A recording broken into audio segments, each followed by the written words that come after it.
Hello friends, आज के इस वीडियो में हम बात करेंगे जीएसटी में फॉर्म को कैसे रजिस्टर्ड किया जाता है।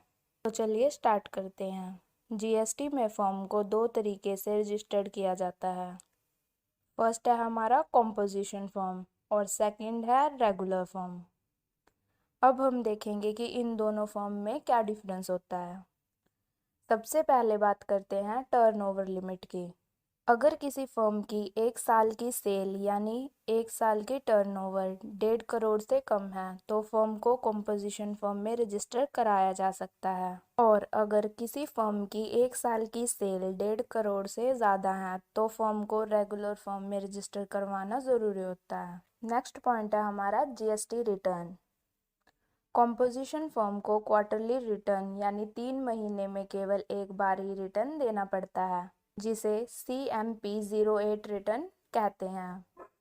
और रेगुलर फर्म को हर महीने एक रिटर्न देना पड़ता है, जिसे GSTR3B रिटर्न कहते हैं। नेक्स्ट पॉइंट है हमारा एप्लीकेबल ऑफ टैक्स रेट्स।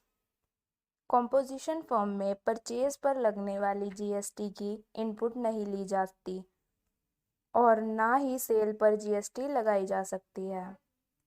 यानी परचेज में हमने जो टैक्स सरकार को पे कर दिया उसको कस्टमर से भी वापस नहीं लिया जा सकता।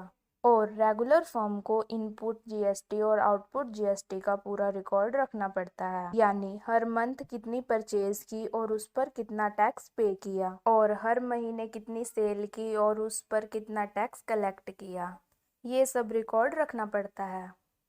नेक्स्ट पॉइंट है हमारा टैक्स लायबिलिटी। कॉम्पोजिशन फर्म हर 3 महीने में जितनी सेल करती है उसको रिटर्न के साथ सेल का 1% टैक्स पे करना पड़ता है। और रेगुलर फर्म में GSTR3B रिटर्न के अकॉर्डिंग अगर टैक्स पेएबल बनता है तो पे करना है, नहीं तो नहीं करना है। नेक्स्ट पॉइंट है हमारा नेम ऑफ इनवॉइस।